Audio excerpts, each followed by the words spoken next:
My name is Jeff. I'm one of the pastors here, and I'm excited to be able to share today's teaching with you. We're going to be concluding our series through the book of Ruth. Ruth is one of the most beloved books in the Hebrew Scriptures. Whenever you bring up Ruth or you're teaching through Ruth, everybody goes, "Oh, Ruth," and it's a love story. It's a seemingly simple love story, but there are so many layers to it and implications for us. It's really a cute little love story about a much, much bigger love story. And it's short. I want to encourage you to read it. It's probably only a few pages in your Bible. You can read it inside a half an hour, maybe less. So I do want to bring you up to speed. This is when you're watching a series on TV, there's that previous episode. We have to do that here. So if you were out over these last weeks, you know that the story begins centered around a man named Elimelech.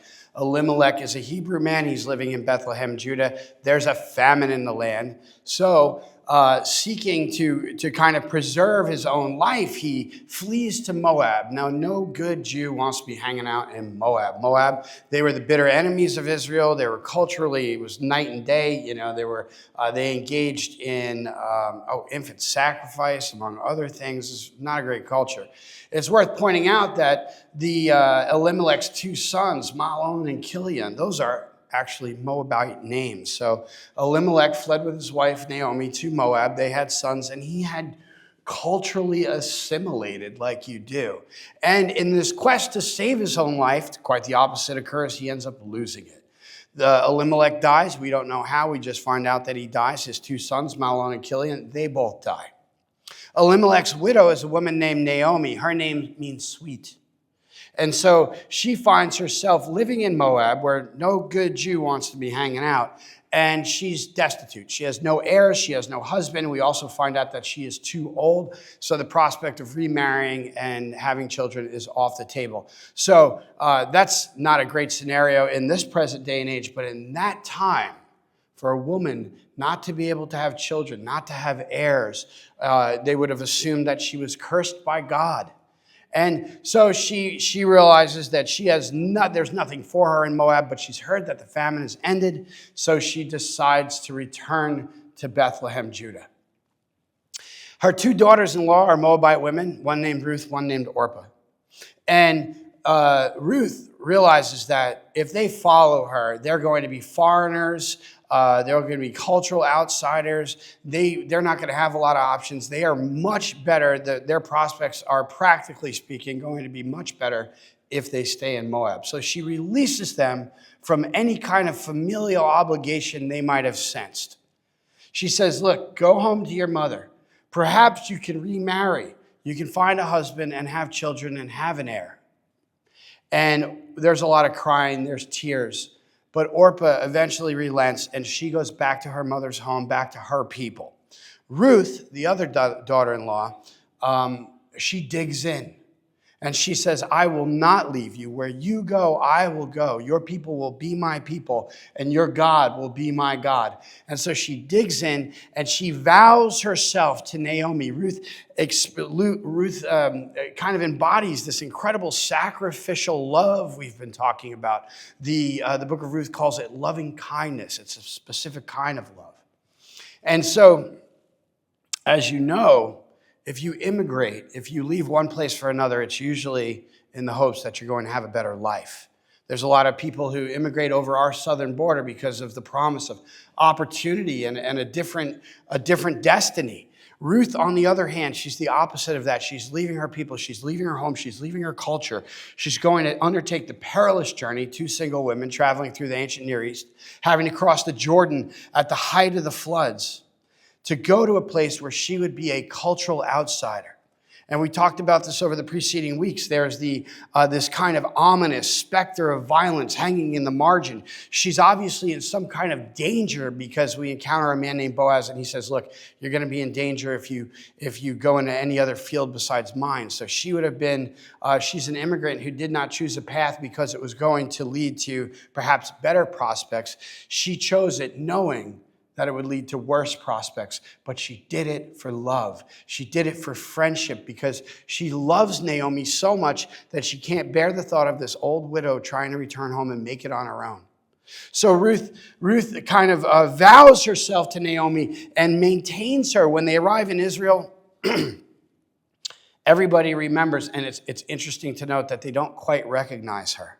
They're like, is that Naomi? Because she's lived, she's had some life, and she's lost everything, and now she's destitute, and she's arrived back in her homeland with nothing, and she says, don't call me Naomi, call me Mara, which means bitter, because the Lord has taken everything from me. But Ruth is a steadfast friend, and she maintains Naomi. She goes out and gleans in the field. Gleaning is God's ancient provision for the poor. You can read about this in Leviticus and Deuteronomy. When you harvest your fields, you are forbidden from harvesting the outside edges. You're to leave that unharvested so that the poor can come pick heads of grain. And they would pick up the grain that wasn't harvested and also the grain that the harvesters would drop. And that is how you would maintain yourself if you were impoverished in ancient times. And Ruth just so happens coincidentally, and it's very tongue-in-cheek, the writer is meant for us to see that there is no coincidence. She finds herself in the field of a wealthy man named Boaz. And Boaz, if you've been following along, looks a lot like Jesus. Boaz is a wealthy man, and he is so impressed by Ruth's love, her courage, and her sacrifice, that he begins to work behind the scenes to provide for her. He instructs his workers and his women, nobody is to lay a hand on her, keep an eye on her. And he tells Ruth, don't go in anyone else's field, you're in danger, stay here, and you'll be protected. So he begins providing for her, and then he kind of serendipitously, he tells his workers, listen, leave some of the grain out for her to find. And then he gives her a whole bunch, 30 pounds, which is more than they could possibly use. He essentially eliminates their poverty. And then Ruth goes home to Naomi and says, where did you get all this grain? And it's a fair question. And then she says, well, this man named Boaz. And Naomi, who has been downtrodden, bitter, downcast, sad, sullen the whole time, all of a sudden, if you're reading it, her expression changes. She says, Boaz, you ended up in the field of Boaz. He is one of our redeemers. And so for the first time, we're introduced to this ancient Near Eastern custom of redemption. We hear the word redeem and we think redeeming coupons, and it's not disassociated from that meaning, but it was so much more. We find out that Naomi and Ruth have lost everything. They're in poverty.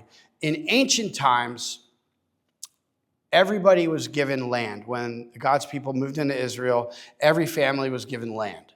And because of the trials and tribulations of life, sometimes families would fall into poverty and you would have to sell your land.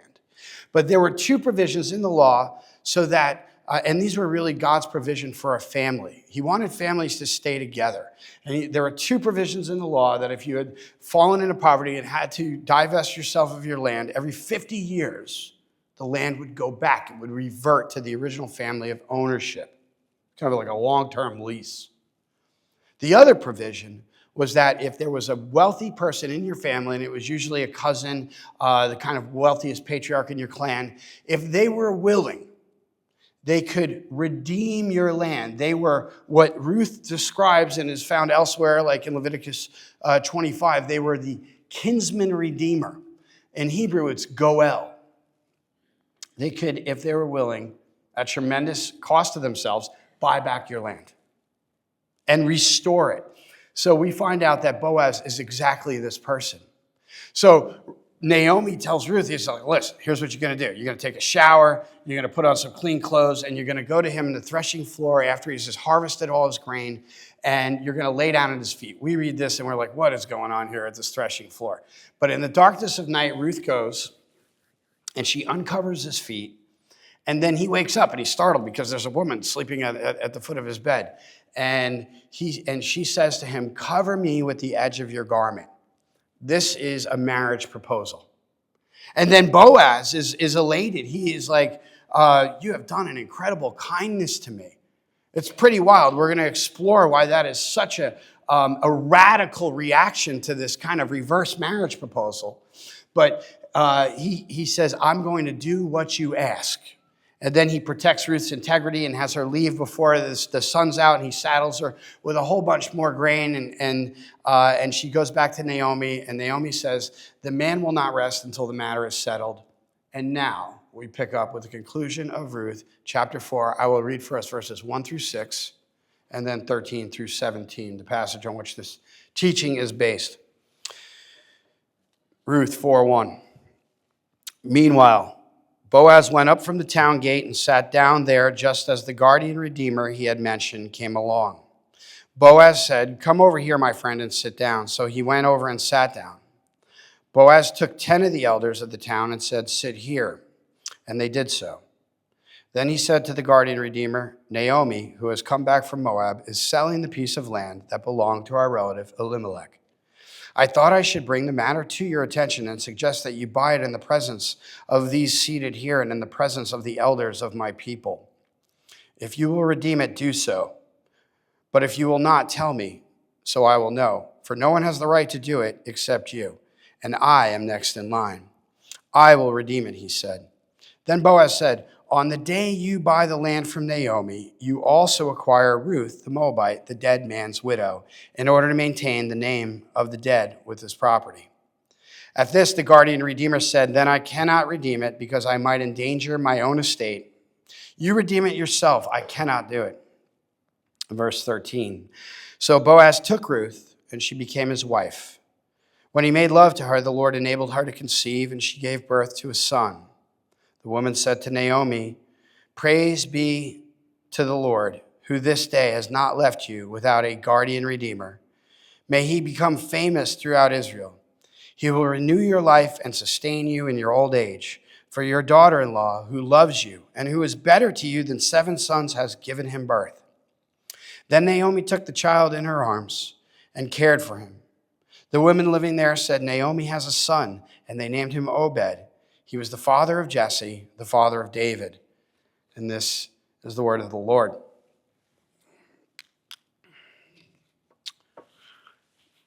Boaz is so impressed with her love and courage that he decides to redeem her. There's a legal matter he has to work out. There's obviously somebody else who's closer and in line for that redemption, but there's a wriggle.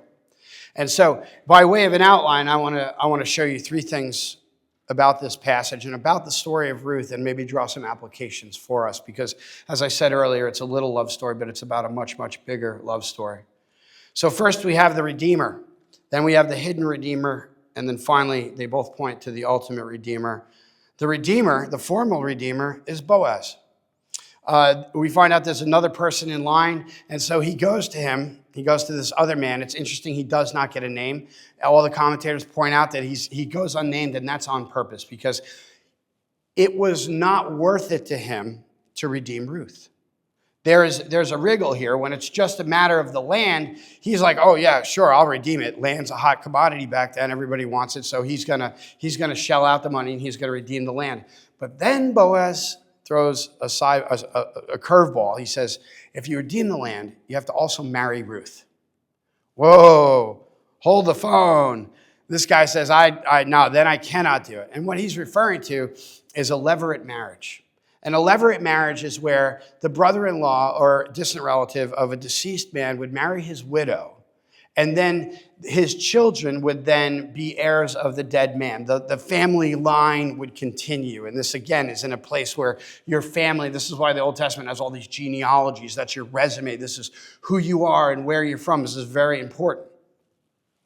But the other Redeemer, who does not get a name, he doesn't want to do it. And the reason is it would have been tremendously culturally risque. Because Ruth is not an Israelite. She's from Moab. She's a Moabitess, which sounds like a condition, but she's a Moabitess. And in Deuteronomy chapter 32, it says a person from Moab is not allowed in the temple until the 10th generation. He would have been, by taking Ruth as a wife, he would have been a cultural pariah. It would have been unseemly. And so this man is not willing to risk his reputation. He was willing to maybe divest himself of some wealth for the land, but he's not willing to risk his reputation and take Ruth as a wife. But it's really interesting contrast to Boaz.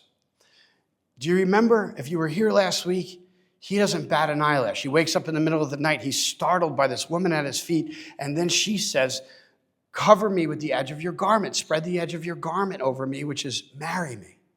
Will you have me? Will you marry me?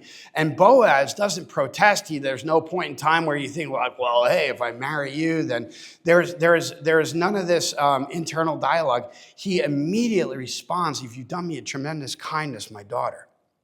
He's all about it. Why? Because he's in love. He loves her. And it's interesting, we don't really get, they're not dating here. All we know about this relationship is that Boaz has seen from afar this foreign woman, this woman who's not an Israelite. He's seen her love and her courage and the way that she has forsaken any hope of a future and sacrificed incredibly to maintain her mother-in-law, Naomi. And he's seen this, and it's impacted his heart. It's cracked his heart wide open. He's seen such an incredible love that it's absolutely changed the trajectory of his heart, and it has softened him to the idea that he's going to marry a woman who is not from Moab. He willingly steps into Ruth's story and pays the cost to redeem her and her family line. And it should be noted, once again, that he is a picture of Christ because his love is selfless and sacrificial. It was expensive to redeem Ruth. But Boaz did not bat an eyelash because he was in love. How many of you have done some crazy things for love? Right? And so in this act of redemption, this formal legal act of redemption, that's what we're seeing here, by the way. He goes down to the city gate. That was the ancient courtroom. They're in civil court. They're handling a legal matter. He calls the elders. That's the jury. And there's a matter of a shoe. I encourage you to read the whole chapter. But he gives the man a shoe that seals the deal. And then he redeems Ruth. And it transforms Ruth. It transforms Ruth. In a moment, just like that, it transforms her from an outsider to an insider. She is now somebody whose story becomes a part of God's story. Look, 2,500 years from now, nobody's going to be reading your story. And the reason we're reading Ruth's story is because God did something amazing. He redeems her. He gives, because of this act of redemption, now her story is a part of God's story. And she goes from being an outsider to the ultimate insider. If you were here during week 1, we talked about how, there's this 4th chapter is fascinating. There's a shoe, there is a baby, and that baby's name is Obed, and Obed is the father of Jesse, and he is the father of David, who's the great-great-great-great-great-great-grandfather of Jesus. So that's why we're still reading Ruth's story today, because she ends up being included in God's story in the most radical way. She goes from outsider to insider. Now here's the application. We're all outsiders to an extent. C.S. Lewis writes about this in one of his works, The Inner Circle. He says that almost everybody who's ever lived is captive by the sense that there is an inner circle and we can't break into it. Have you ever been like the not popular kid in grade school and there's that little inner circle and you're like, I'm on the outside? There is a sentiment that exists in every human heart that happens on a cosmic level. There is an inner circle and we can't break into it. There's not a great word in English for it, but I'm going to teach you a word this morning. It's Weltschmerz. Weltschmerz. It's a German word, and it was popularized by the German Romantics and the philosophers in the 1800s, and it literally translates as world pain. World pain. I think there's a sense that almost everybody has that things are not as they should be. If you look out at the world and you think, man, things just shouldn't be that way. But they've always been that way, so where did you get the sense that they shouldn't be that way? You look at the trials and tribulations that you're bound to go through. If you're over about 12 years old, you've experienced this kind of world pain. Things aren't as they should be. There seems to be some kind of ultimate reality that I cannot break into. I am at a distance. I'm on the outside. And this, by the way, it contrasts the modern view. You can pick. There's 100 pop songs that articulate this. Bob Marley comes to mind. Don't worry about a thing, because every little thing is going to be all right. No, it's not. I don't know if you've noticed, but you're sitting on a rock that is hurtling through space at 30,000 miles an hour around a nuclear explosion. And I brought up my knees the last 2 weeks and just said how the second law of thermodynamics applies to the human body and everything seems to be breaking down. I'll let you know that I've been lumberjacking with my sons. We have like a bunch of trees that had to go. And as I woke up and got out of bed this morning, I had to do a pre-flight check. Right? Have you done this? We're like, shoulder, arm, okay, knee, leg. All right. It's not just my knees. It's everything. There is a deep-seated feeling that we are on the outside, just like Ruth, and we need to be brought in. And the way that we are brought in is the work of the Redeemer. The work of the Redeemer. You can be, and by the way, it's the act of redemption it's a financial act. It's a financial act. This is like we think about redeeming coupons, right? Some of you are coupon clippers, I can tell, right?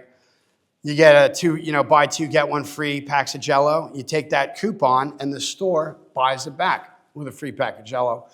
This is not dissimilar from what is happening in Ruth's story, and it's not dissimilar from what happens in our story. You've got a sense that things aren't as they should be, that you're on the outside looking in, that there is an ultimate reality, but you don't have access to it. You can be redeemed. And if you here we have Ruth, and Ruth is probably the place in the Hebrew scriptures where God gives us the most robust picture about what the Redeemer is. And there's a lot of names for Jesus in the scriptures. He's called the spotless lamb. He is called the fall and the spring rains, but he is also called the Redeemer. And if you have time this week, I encourage you, just do a little Google search. Trace the theme of the Redeemer through scripture. One of the most appropriate examples that I can think of is in Job chapter 19. Job, if anybody's familiar with the story, Job is like an epic poem. And it is written to kind of add a kind of divine commentary to human suffering. And we find out that Job is a righteous man, and there's this crazy conversation between Satan and God, and Satan and God are speaking, and God's like, have you considered my servant Job? And then Satan says, yeah, but if you strike him, he'll curse you. And then we find out that God allows Satan to torment Job, and he loses his family, and he loses his possessions. And in all this, Job doesn't sin. And then Satan says, yes, but you allow me to strike his flesh, then he'll curse you. And then God allows Satan to torment Job further, and Job breaks out in sores head to toe. And we find him, and he looks so pathetic in the story. He is sitting on an ash heap, and of course, if you had a skin condition, you were cast out, you were ostracized from the community. And he's scraping his sores with shards of broken pottery. He looks absolutely pathetic. And Job is thinking to myself, what did I do? I need my day in court with God. But who could ever lay hands on God, he says. How could I ever take my case to God? He says, I need a redeemer. I need somebody to advocate for me. And then in chapter 19, he gives one of the oldest messianic prophecies about Jesus. He says, my Redeemer lives, and he will walk upon the earth. Job recognized through revelation, divine revelation from the Holy Spirit, that there would be a divine advocate. There would be somebody that would go to God on his behalf and advocate for him, because there is no way that he could lay hands on God. What is he talking about? He's talking about a divine advocate. He's talking about Jesus, the Redeemer, the ultimate Goel. And that is how we're brought in. And you can't come in unless you're redeemed. That's the formal Redeemer. That's Boaz. Then there's a hidden Redeemer in the story. And if you've been here over the last couple of weeks, you know that I tipped my hand. Ruth, through an act of tremendous sacrificial love, loving kindness is what the writer calls it, the Hebrew word chesed. We have one word for love in the English language. Like I love my kids, but I also love burritos. It's a little tired. But in Hebrew, there's a dozen words for love. This particular word is a sacrificial love. It's one of the highest magnitudes of love you can imagine. It's a loving kindness, and that's the kind of love that Ruth bestows on Naomi by forsaking her own future and going with her and vowing herself to her. And it's a type of friendship that is oh so rare, but so important. And I would be remiss, it's one of the big themes throughout the book, and we talked about it a couple of weeks ago, but our growth groups are coming up this semester, and I would be remiss if I didn't hit it just one more time. This story shows us the absolute world-changing dynamite power of spiritual friendship. You remember a few years back when like social justice warriors were the craze. Everybody wanted to change the world. And I feel like this kind of comes in like 5 or 10 year cycles, right? You really want to change the world? You don't do it through government programs. And you don't do it through sermons either. This sermon will mean nothing to you unless you have some friends. Because if you really want to change the world, you do it through friendship. It's the only way that people's lives are changed. I'm standing up here today, a believer in Jesus Christ, because I had some friends share the greatest love in the universe with me. And I'm betting if you're here, it's very rare for somebody just to accept Jesus outside of the context of some relationship. But if you have put your faith in Christ, it's probably because you had a friend. There is a world-changing power to friendship. If you want to change the world, you got to have friends. And I want to speak specifically to Christian friendship. Now, friends have a kind of synergistic effect. If when I was younger, I had friends who weren't great choices. And I was up to no good. But you know what happened when I found some other friends who were up to no good? We got up to infinitely more no good. In the same way, if you have friends and the center, the golden thread that runs through that friendship is pursuing Christ and pursuing his will for your life and integrating his teaching into your relationships and into everything you do. If you have other friends who are on that journey with you, there is an unbelievable power that comes with that. And what is a friend? In Ruth chapter 1, verse 16, we find out, what does Ruth say to Naomi? Where you go, I will go. Where you die, I will die, and there I will be buried. It is time. She vows herself to her. She's never going to leave her or forsake her. That's why that verse gets read at weddings. The context isn't quite right, but the sentiment is there. She vows herself to her. There's time and there is constancy. And that is what a Christian friend is. And Ruth is the very best kind of Christian friend. It is not a friend of convenience. This is our cultural moment where we have friends because they provide networking opportunities, or somebody can get me in somewhere, or somebody knows somebody else. That's a lot of our relationships. There's networking relationships. This is completely different. This is a self-sacrificing friendship that says, I will never leave you or forsake you. Through thick and thin, I will be there for you. This is the very best kind of friendship. And then what happens as a result of that friendship? Ruth is redeemed, but not only Ruth is redeemed, Naomi is redeemed. She was bitter, but now she's holding a baby. It's one of the climaxes of the story. This woman who came back with nothing, with no hope for a future, no hope for an heir, no financial possibilities, all of a sudden has a grandchild. And the whole story ends with her holding this grandchild, and all the women that were saying, isn't that Naomi? Man, she looks terrible, are saying Naomi is blessed because Ruth is better than 7 sons. 7 sons, that was a superlative that beyond imagining for that place and time. So not only is Ruth redeemed, but her friendship redeems Naomi. And so I want to give you a couple of aspects of Christian friendship that I hope you chew on this week. Christian friends are worth having. C.S. Lewis, in his book, The Four Loves, he talks about Christian friendship, and he makes a couple of points, and I want to relate them. The first thing about Christian friendship is that it's ordained. A lot of times I feel like you just think people blow in and out of your life and like, oh, hey, I met so-and-so at church today, and wouldn't you know it, they got a golden retriever too, or whatever. And you think that there's just a whole bunch of circumstance and just haphazardness to it. But the scriptures say that nothing happens apart from the will of the Father. And one of the big themes that runs through Ruth is that there are no coincidences.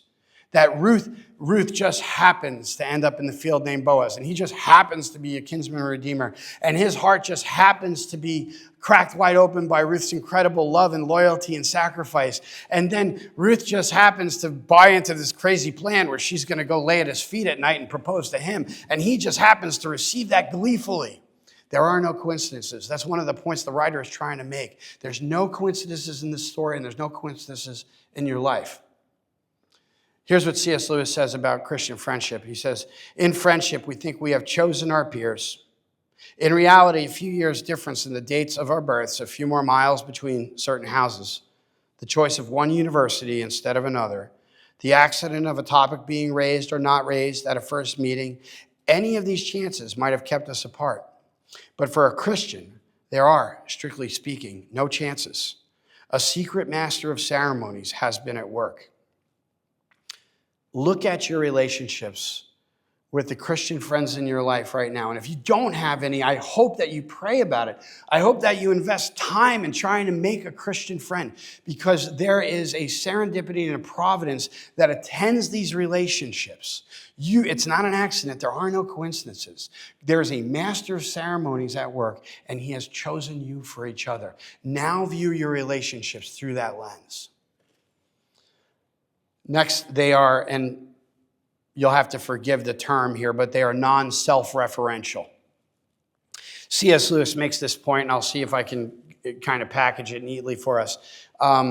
Lovers, he contrasts friendship with all the other kinds of love, and there is eros, which is in the Bible, that's like erotic love. That is the love you have between a man and a woman. Lovers look into each other's eyes, right? I remember I remember the moment my wife and I fell in love, the very moment. We were sitting at Pickwick's Pub on Ventura Boulevard in Woodland Hills, and it was a Monday, and we were getting fish and chips, and I looked across the table at her, and she looked across the table at me, and it was as if there were little tiny angels with arrows and like emojis floating around our heads. I remember the exact moment, and we did precisely that. We stared across the table, and we looked into each other's eyes with this like sense of admiration and longing that if you've ever been there, you know what I'm talking about. Friends don't do that, because that would be weird. Friends, however, look straight ahead. They look at a common goal. This is what Lewis says. He says, lovers are normally face-to-face, absorbed in each other, friends side by side, absorbed in some common interest. Above all, eros, which is romantic love, while it lasts, is necessarily between two only. But two, far from being the necessary number for friendship, is not even the best. And the reason for this is important. Lovers are always talking to one another about their love. Friends hardly ever talk about their friendship. Lovers are normally face-to-face, absorbed in each other. Friends side by side, absorbed in some common interest, because it is about something that by its very nature it grows. The common quest or vision which unites friends is what gives it depth and power. Whatever the guiding principle of your friendship is, whatever the thread that runs through your friendship, whatever the common ground that caused you to become friends in the first place is going to be exaggerated to a tremendous degree in the context of that relationship. Let me use another metaphor. My kid's sister is a lunatic. She does these like ultra distance marathons and all this stuff. And so she joined a running club, and they do leukemia, lymphoma runs and all this other stuff. And she would tell you, like, yeah, she ran a lot on her own, but when she found some friends, and running was the golden thread that ran through their relationship, she did a lot more running. If the thing that's central to your relationship is catching fish, I promise you, theoretically speaking, you're going to catch more fish together. If the thing that runs through your relationship, and this was my teenage years here, it was like getting into trouble, you're going to get in way more trouble. If, however, the thing that is central to your relationship is pursuing Jesus, is understanding his word and God's will for your life, if the central thing in your relationship is trying to live in a way that's pleasing to God and exhibits his love, if you have friends, you're going to do way better. The last point I'll make about friendship, and this is C.S. Lewis, friendship is unnecessary. I just went through explaining to you all the things that are really important about Christian friendship, but step back for a second, and maybe this is where you're at. Like, I didn't need the pastor to tell me I need friends. I don't have time for that kind of stuff. It's unnecessary. There are a lot of things you need to survive, and friendship, technically speaking, is not one of them. You need food, you need shelter, you need water. But friendship is the thing that makes surviving worthwhile. It is a kind of seasoning that goes on your life. Here's what Lewis says. He says, friendship is unnecessary, like philosophy, like art. It has no survival value. Rather, it is one of the things which give value to survival. If you have, and I hope you do, and if you do, you probably recognize this. And if you don't, I hope that you pray for it, and I hope that you seek it out, and I hope that you make time for it. But if you have a good Christian friend, you have people who will be with you in the darkest moments when you are destitute, where you are impoverished. When the rain comes, you have people who will never leave you or forsake you. Or you have people who love you enough to be honest with you and tell you the hard thing that you can't see because you're too close. You have people who will pray for you when you're sick. You have people who will celebrate you in those moments of total joy. And it is the sweetest thing. They are not necessary for survival. Rather, they are the thing that makes survival worth having. So that's the hidden Redeemer, Ruth. And finally, Ruth and Boaz, the whole story points to the ultimate Redeemer. The story of Ruth doesn't end with her. It's really interesting that it ends in a genealogy. And Ruth gave birth to Obed, and Obed was the father of Jesse, and Jesse was the father of David. And if you go to the genealogy in Matthew, you find out that in several more generations, that through that ancestry would come Jesus Christ. The story doesn't end with Ruth. Luke chapter 24, you have the resurrected Jesus, and he's walking on the road to a place called Emmaus. And he encounters some of his disciples, and the disciples don't quite know who he is, and there's speculation as to why. Maybe it's cognitive dissonance. But he asks the disciples, what are you talking about? And they said, have you not heard the things that have gone on in these days? There was a man who was powerful in word and deed, this Jesus, and they killed him. And then Jesus, it says, he opened the scriptures to them, and he taught them everything that had been written about him through Moses and the prophets. That's the entire Hebrew Bible. Every story in the Bible, all these beautiful stories that they love to articulate on Veggie Tales or that find their way into some felt board in the children's ministry classroom, whether it's Ruth or Esther or Jonah or Abraham or Joseph or Adam or Moses, every story in the Bible whispers his name, and this story is no different because I told you earlier, it's a little love story about a big love story. Consider Ruth's situation. She's an immigrant. She's an outsider. She has nothing going for her. The only thing that she can possibly rely on is the free gift of grace from someone else. She needs redemption.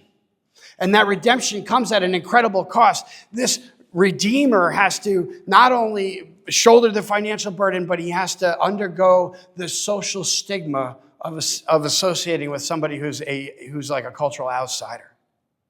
Are you starting to connect the dots yet? Because we're all Ruth. We're all immigrants. We're in a place, and you feel it, you understand that this isn't your home, and that's because it's not. And you would be utterly helpless to do anything to change your own stars. You are relying solely upon the grace of someone else to pay an impossible price, to associate with somebody of lowly character. Ruth's story is all of our story. And just as Boaz welcomed Ruth into his life at great personal cost, Jesus welcomes us into his kingdom by laying down his life. He's the ultimate Redeemer. Boaz is a picture of him.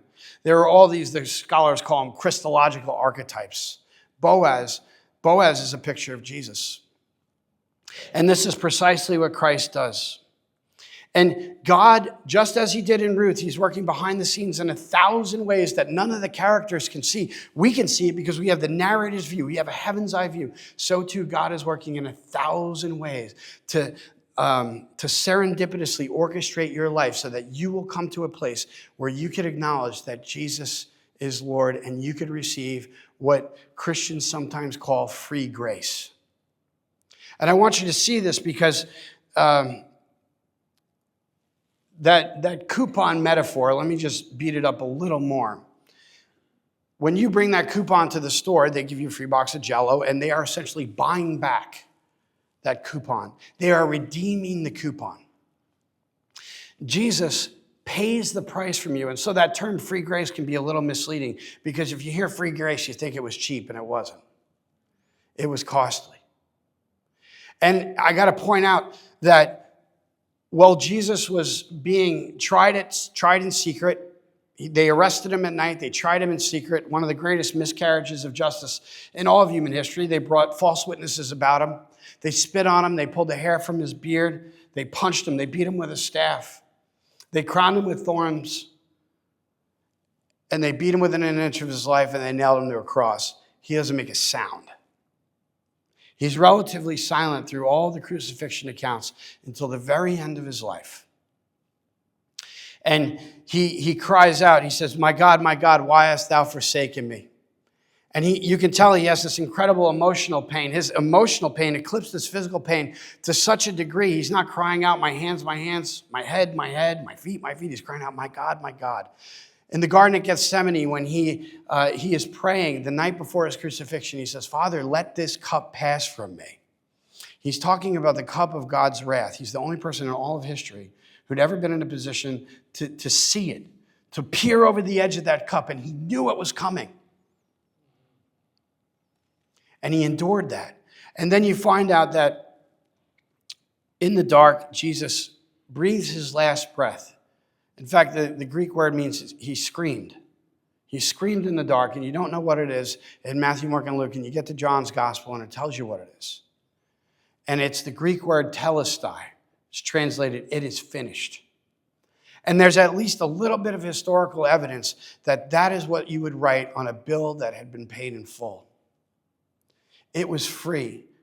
It's free grace. It is a gift. The word grace is the Greek word charis. That's where we translate it from. And it literally gets translated as gift in many places in your New Testament. It is a gift. It is free grace, but it wasn't cheap.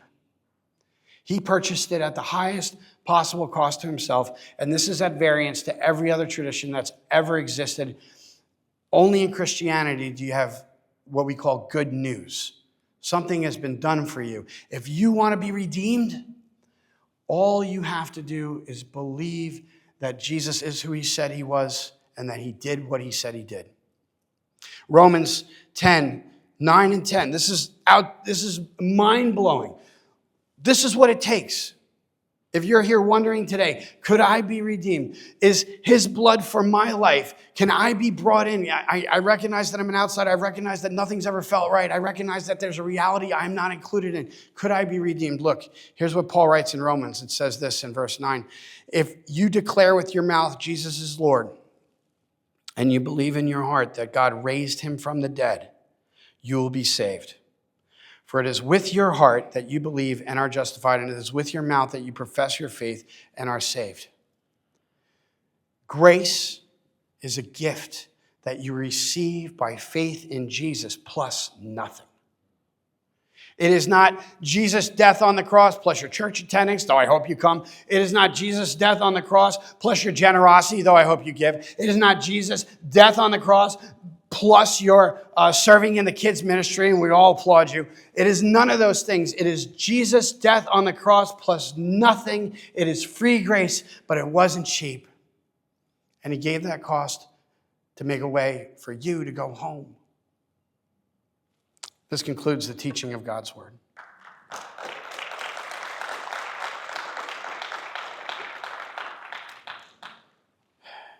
If you're here today and you're not sure if you've been redeemed, and you're not sure if that price was paid for you, you can pray after service. Pastor Dan is going to come up and lead us in communion, but he'll be in the back corner right over there.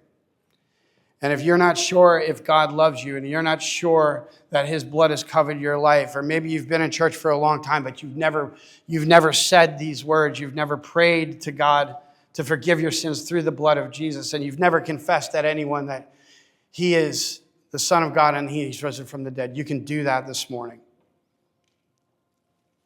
This concludes the teaching. Thank you.